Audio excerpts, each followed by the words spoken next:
SAARC dismantle हुआ क्यों, dysfunctional हुआ क्यों? वो इसलिए हुआ primarily because of the Indian government stand कि talks and terror can not go together. शायद ये भी समझा जाता है कि जो सार्क कंट्रीज हैं उसके ऊपर जो इंडिया है उसके डिसीजंस ओवरलैप करते हैं, यानी कंट्रोल है इंडिया को। तो इस वजह से भी शायद शाह महमूद कुरैशी साहब ने जो ये बात की है कि हम चाहेंगे कि होने दिया जाए इसको, तो शायद ये कहीं डर है, आप समझते हैं कि कहीं खौफ है? ऐसा नहीं है कि इंडियन गवर्नमेंट को या फिर मोदी सरकार को या बीजेपी को सार्क नहीं चाहिए। They would be more than happy, क्योंकि इसमें बहुत ज्यादा इन्वेस्ट हुआ है, कई सालों की मेहनत है, कई कंट्रीज की मेहनत है। और उसका सबसे बड़ा एग्जाम्पल प्राइम मिनिस्टर मोदी ने दिया जब उनकी स्वेरिंग इन सेरेमनी हुई, प्रधानमंत्री बने वो देश के। किसको बुलाया उन्होंने? सारे सार्क लीडर्स को बुलाया। नवाज शरीफ थे उस समय, वो आए थे और वहां पर बहुत ज्यादा हिचकिचाहट चल रही थी, आर्मी ऐसा आने नहीं दे रही थी। फिर नवाज शरीफ बोले कि नहीं मैं तो जाऊंगा। फिर पीएम एक बार खुद सरप्राइज विजिट भी गए नवाज शरीफ की फैमिली में जो वेडिंग थी। तो अगर पाकिस्तानी गवर्नमेंट को लगता है कि वो कर सकते हैं इंडिया के बिना तो कर ले, बट प्रैक्टिकल रियलिटी है इंडिया के बिना सार्क इफेक्टिवली पॉसिबल नहीं है।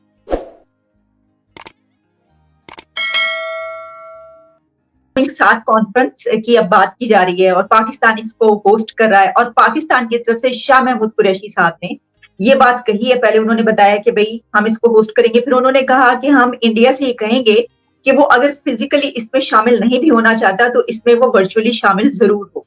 तो पहले तो मुझे ये बताइएगा कि भारत के इस हवाले से क्या मौक़िफ़ है? क्या आपने डिसाइड कर लिया है कि इसमें शामिल होंगे, पाकिस्तान आएंगे, या कि आप ऑनलाइन ही इसमें शामिल होना चाहेंगे? इंडिया ने बहुत क्लियर कर लिया है ऑलिया, और आपका जो अभी हम डिस्कशन कर रहे हैं बहुत ही परफेक्टली वेल टाइम्ड है, क्योंकि जस्ट कुछ घंटे पहले ही 2-4 घंटे हुए हैं जब मिनिस्टर ऑफ एक्सटर्नल अफेयर्स ने ये इंडिकेट कर दिया है ऑफिशियली कि सिचुएशन ऑन ग्राउंड बदली नहीं है और उन्हें नहीं लगता है कि वो इस तरह के इन्विटेशन को वो रिस्पॉन्ड कर पाएंगे। तो मुझे लग रहा है कि किसी तरह से सार्क का जो इन्विटेशन है और जो दोनों ऑप्शन दिए गए हैं आपके फॉरेन अफेयर मिनिस्टर द्वारा कि चाहे वो इन पर्सन नहीं तो कम से कम वर्चुअली अटेंड कर लें, सो वो मुझे नहीं लगता है इस तरह का कुछ भी जल्दी हो रहा है। लेकिन आलिया, मैं एक लार्जर क्वेश्चन, आपके क्वेश्चन का आंसर देते समय एक ब्रीफ क्वेश्चन से आपके व्यूअर्स को भी अवेयर कराना चाहूंगा। ये हमें समझना होगा कि सार्क डिसमेंटल हुआ क्यों, डिसफंक्शनल हुआ क्यों? वो इसलिए हुआ primarily because of the Indian government stand कि talks and terror can not go together.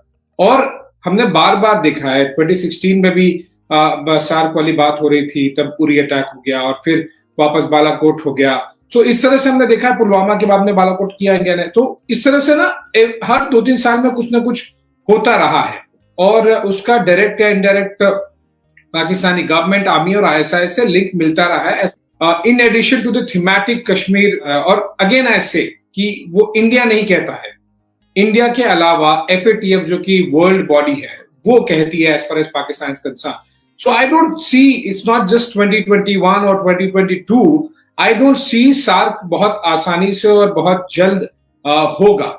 तो क्या आप समझते हैं कि, अच्छा एक और बात इसमें जो बहुत अहम है, इससे पहले कि मैं आपको सवाल आप तक पहुंचाऊं, वो ये है कि शायद ये भी समझा जाता है कि जो सार्क कंट्रीज हैं उसके ऊपर जो इंडिया है उसके डिसीजंस ओवरलैप करते हैं, यानी कंट्रोल है इंडिया को।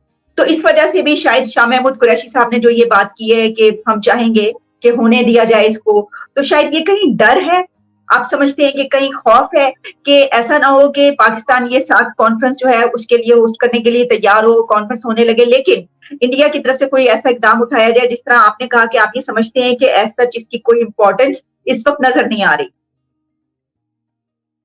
देखिए, जैसा कि मैंने पहले आंसर में भी किया था कि इंडिया को बहुत ज्यादा ऐसा कुछ नुकसान होता हुआ बायलैटरल लेवल पर या फिर जो सार्क के मेंबर्स है दिखता नहीं है। वो बिम्स्टेक और बायलैटरल लेवल पे काफी ज्यादा सॉर्ट आउट हो रहा है। लेकिन जो खौफ वाली आपने बात कही, ऐसा है नहीं। क्या श्रीलंका पाकिस्तान के साथ किसी तरह के इकोनॉमिक या डिप्लोमेटिक रिलेशंस में नहीं है? क्या आपके क्रिकेट वाले रिलेशंस नहीं है? और भी बहुत सारी कंट्रीज हैं जो पाकिस्तान के साथ में बायलैटरल लेवल पर डील करती हैं। सो आई डोंट सी, अगर इंडिया का खौफ होगा तो फिर बायलैटरल भी बंद करवा दें हम, पर वो तो हो नहीं रहा है। और एक और बात आपको ध्यान देना होगा आलिया, देखिए ऐसा नहीं है कि इंडियन गवर्नमेंट को या फिर मोदी सरकार को या बीजेपी को सार्क नहीं चाहिए। They would be more than happy, क्योंकि इसमें बहुत ज्यादा इन्वेस्ट हुआ है, कई सालों की मेहनत है, कई कंट्रीज की मेहनत है। और उसका सबसे बड़ा एग्जाम्पल प्राइम मिनिस्टर मोदी ने दिया जब उनकी स्वेरिंग इन सेरेमनी हुई, प्रधानमंत्री बने वो देश के। किसको बुलाया उन्होंने? सारे सार्क लीडर्स को बुलाया। नवाज शरीफ के उस समय वो आए थे और वहां पर बहुत ज्यादा हिचकिचाहट चल रही थी, आर्मी ऐसा आने नहीं दे रही थी। फिर नवाज शरीफ बोले कि नहीं मैं तो जाऊंगा। फिर पीएम एक बार खुद सरप्राइज विजिट भी गए नवाज शरीफ की फैमिली में जो वेडिंग थी। सो इंडियन गवर्नमेंट ने बहुत क्लियर किया था कि Indian government would want SAARC a platform to flourish, but there is a larger issue and that issue is not just related to India, that issue is related to the entire world. तो आपको नहीं कि क्या हमारी तरफ ऐसा कोई खौफ है कि हम ये समझते हैं कि अगर ऐसा कुछ हुआ और करवाने ये सार्क होने लगी तो भारत जो है वो हो सकता है कि कंट्रीज को मना कर दे कि वो ना आए, इस वजह से उन्होंने ये बात की हो कि भाई प्लीज इस तरह ना करें, आप होने दें और आप भी आए। नहीं तो कर लें। इंडियन गवर्नमेंट ने कब दूसरों को कहा है, कब दूसरों को मना किया है? आप कर लीजिए ना सार्क, ये डिफॉल्ट रियलिटी है Alia. And I don't want to sound like India is like big brother this thing, अगर वही एटीट्यूड होता तो वो नेपाल के साथ, बांग्लादेश, श्रीलंका, अफगानिस्तान, भूटान, बहुत सारे देशों के साथ दिखता, उन्हें उनमें से किसी को ऐसा लगता नहीं है। सो अगर पाकिस्तानी गवर्नमेंट को लगता है कि वो कर सकते हैं इंडिया के बिना तो कर ले, बट प्रैक्टिकल रियलिटी है इंडिया के बिना सार्क इफेक्टिवली पॉसिबल नहीं है, डिसफंक्शनल ही रहेगा। सो ये रियलिटी है। अब उसमें आप ये एलिगेशन लगाएं कि ये नहीं यार, ये बोल देगा, ये बोल देगा, ऐसा नहीं है बॉस। सिंपल है, आपके पास क्या ये पावर है, क्या आपके पास वो लेवरेज और वेटेज है, क्या as a country Pakistan is respected by the other members of SAARC? If these things happen, I don't think Indian government अगर बोलेगी भी तो कोई कंट्री रुकेगी। ठीक, अच्छा मैं तो खुद ये बात करना चाह रही हूँ, मैं तो खुद ये कहती हूँ कि देखिए, एक तो ये कि हम पहले स्टेप्स ऐसे उठाते हैं, मसलन ये कि भारत की तरफ से जब हमें बुलाया जाता है तो हम इनकार कर देते हैं। अभी जो कॉन्फ्रेंस हुई उसके लिए जब इनविटेशन आया तो हमने इनकार कर दिया, हम नहीं गए। हमने तो अमेरिका को भी इनकार कर दिया, हम नहीं गए। और उसके बाद हम ये समझते हैं और हमारी ख्वाहिश ये होती है कि हम अगर कुछ करवाना चाहते हैं और भारत को इन्वाइट कर रहे हैं तो वो आए, और बेशक चले अगर वो, क्योंकि हम नहीं गए थे तो हमें खर्चा है कि वो भी नहीं आएगा, तो हम ये कहते हैं कि चले आप ऑनलाइन ही आ जाए। और चले अगर आप ऑनलाइन भी शरीक नहीं होना चाह रहे तो फिर आप कम से कम ऐसा करें कि ये कॉन्फ्रेंस होने दें, इसमें जो है कोई वो ना डाले। तो मैं तो खुद ये समझती हूँ कि पहले देखिए तो सही कि आप कर क्या रहे हैं। तो इसमें ये भी एक अच्छा आंसर शामिल है, इस पे भी आप बात कर लीजिए अगर आप कुछ कहना चाह रहे हैं इसके ऊपर कि क्या। मैं तो खुद ये समझती हूँ कि क्योंकि पाकिस्तान ने जो इंडिया की तरफ से एक जेस्चर आया, उन्होंने कहा कि आप शामिल हो, पाकिस्तान ने इनकार कर दिया, तो आप समझते हैं कि ये भी एक इसमें शामिल है एलिमेंट, इस वजह से भी भारत हो सकता है इनकार कर दे कि भाई हम नहीं आएंगे, आप भी तो नहीं आए? ऐसा नहीं है, मुझे नहीं लगता, क्योंकि अगर इंडिया के कुछ इन्विटेशंस में आप जिसका बात कर रही है वो सेंट्रल एशियन जो कंट्रीज के एनएसएस की मीटिंग भी हुई थी पिछले महीने, जिसमें एनएसए डोवाल ने होस्ट किया था।